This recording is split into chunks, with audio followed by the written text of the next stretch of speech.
یہ ویڈیو عراقی پرفیوم ابو الفضل کے تعاون سے پیش کی جا رہی ہے، جو کہ پاکستان میں لانچ ہو چکا ہے۔ بہترین خوشبو ہے اور اسے ابو الفضل اس لیے کہا جاتا ہے کیونکہ حرم حضرت عباس میں یہی خوشبو استعمال کی جاتی ہے۔ آرڈر کرنے کے لیے واٹس ایپ نمبر پر رابطہ کیجیے۔ شکریہ۔ بسم اللہ الرحمن الرحیم۔ السلام علیکم مومنین اکرام، امید ہے آپ سب خیر و عافیت سے ہوں گے۔ آج کی ویڈیو جس ایشو پر ہے، یہ پاکستان کے اہم مسائل میں سے ایک مسئلہ ہے، اور یہ مسئلہ فرقہ واریت کا مسئلہ ہے۔ یہ مذہبی انتہا پسندی ہے کہ جس پر بہت زیادہ بات بھی ہوتی رہی، بلکہ گزشتہ دنوں تو اس حوالے سے نیشنل میڈیا پر بھی پروگرامز کیے گئے، بات کی گئی کہ جی ان چیزوں کا جو غلط استعمال کیا جا رہا ہے نہیں ہونا چاہیے۔ اس کے علاوہ حکومت نے، ریاست نے بھی یہی سٹانس اپنایا کہ جی یہ سلسلہ ختم ہونا چاہیے، لیکن زمینی حقائق کچھ اور ہیں۔ ابھی بھی ان ساری چیزوں کے باوجود، اس ساری ڈیبیٹ کے باوجود، ابھی بھی کچھ ایسے شدت پسند قسم کے لوگ ہیں کہ جو ان چیزوں کا استعمال اپنے ذاتی مفادات کے لیے کر رہے ہیں۔ کہ 22 رجب کے بعد 3 سے 4 مقدمات ایسے منظر عام پر آئے ہیں سوشل میڈیا پر کہ جن کو دیکھ کر اس بات کا اندازہ ہوتا ہے۔ اس حوالے سے بہت سے لوگوں نے مجھے میسیجز کیے کہ ان چیزوں پر بات کریں۔ ایک کوئی صحافی ہیں شیعہ مسلک سے جن کا تعلق ہے، غالباً آزاد کشمیر کے رہنے والے ہیں، ان پر بھی ایک مقدمہ توہین صحابہ کے حوالے سے درج کیا گیا، گرفتاری ہوئی، جبکہ وہ جو پوسٹ جس کی بنیاد پر وہ ایف آئی آر ہوئی ہے اس میں کوئی ایسی بات نہیں ہے، کوئی توہین نہیں کی گئی، کسی شخصیت کا نام بھی نہیں لیا گیا۔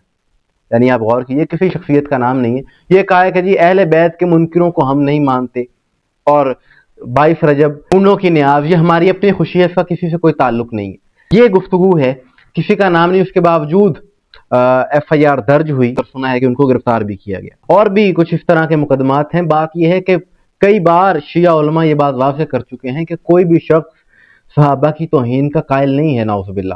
اور شیعہ اکابرین، شیعہ مجتہدین نے تو منع کیا ہے، لیکن خود ہی ایک چیز کو بنیاد بنا کر، یعنی آپ کسی شخصیت کا یوم منانا چاہتے ہیں، منائیں، آپ کا حق ہے، لیکن کنڈوں کی نیاز جو شروع سے چلی آ رہی ہے، یہ مومنین امام جعفر صادق علیہ السلام کی نیاز مناتے ہیں، اس کو بنیاد بنا کر جان بوجھ کر فرقہ واریت پھیلانے کی کوشش کی جا رہی ہے۔ یہ ایک لمحہ فکریہ ہے۔ حکومت کو چاہیے کہ اس چیز کو سنجیدگی سے لے۔ اور دوسری بات یہ کہ یہ جو اس طرح کے مقدمات کروانے والے ہیں کہ ایک طرف نام بھی نہیں لیا گیا، ایف آئی آر درج ہو گئی، دوسری جانب کئی ایسے نواسب ہیں سوشل میڈیا پر، جب سے یہ ایران کا مسئلہ اٹھا ہوا ہے تب سے لے کر اب تک متعدد ایسی سوشل میڈیا پر پوسٹ دیکھنے کو ملی ہیں کہ جن میں نام لے کر ہمارے 12ویں آقا امام زمان کی شان میں جسارت کی گئی، توہین کی گئی۔ بے شمار سوشل میڈیا پر، فیس بک پر ایسی پوسٹ ہے، اس پر کسی کو کوئی خیال نہیں آتا۔ ان مولویوں کو چاہیے نا کہ جو یہاں پر مقدمات توہین صحابہ کے کروا رہے ہیں، جہاں پر نام بھی نہیں لیا گیا، تو پھر جب امام زمان کی شان میں یہ توہین کی جائے، اس کے خلاف کوئی ایکشن کیوں نہیں لیتا؟ یہ اہل بیت سے محبت تو ایمان کی علامت ہے۔ تو یہ ایک عجیب صورتحال ہے کہ ایک طرف سے یہ نواسب کی طرف سے، کوئی شر پسند عناصر کی طرف سے اس قسم کی حرکتیں کی جا رہی ہیں، ان کے خلاف کوئی ایکشن نہیں لیتا۔ اور ہم تو اس چیز سے قائل ہیں کہ کوئی بھی بلا تفریق مسلک یہ بات ہونی چاہیے، اگر کوئی واقعاً توہین کرتا ہے تو پھر اس پر یقیناً مقدمہ ہونا چاہیے، لیکن اس بات کی تصدیق ہونی چاہیے مقدمہ ہونے سے پہلے، ایف آئی آر ہونے سے پہلے، کہ کیا وہ جو الزام لگایا جا رہا ہے کیا ایسا ہے بھی یا نہیں۔ کیونکہ اس قسم کے مقدمات جب ہوتے ہیں تو پھر جس شخص پر مقدمہ ہوتا ہے اس کی زندگی خراب ہو جاتی ہے، اس کے اہل خانہ کی زندگی جینا مشکل ہو جاتا ہے۔ حکومت کو چاہیے کہ اس چیز کو سنجیدگی سے دیکھے، سوچے اور سمجھے، اور اس حوالے سے دو ٹوک موقف ہونا چاہیے ریاست کا، کہ ریاست سے بڑھ کر کوئی نہیں ہے۔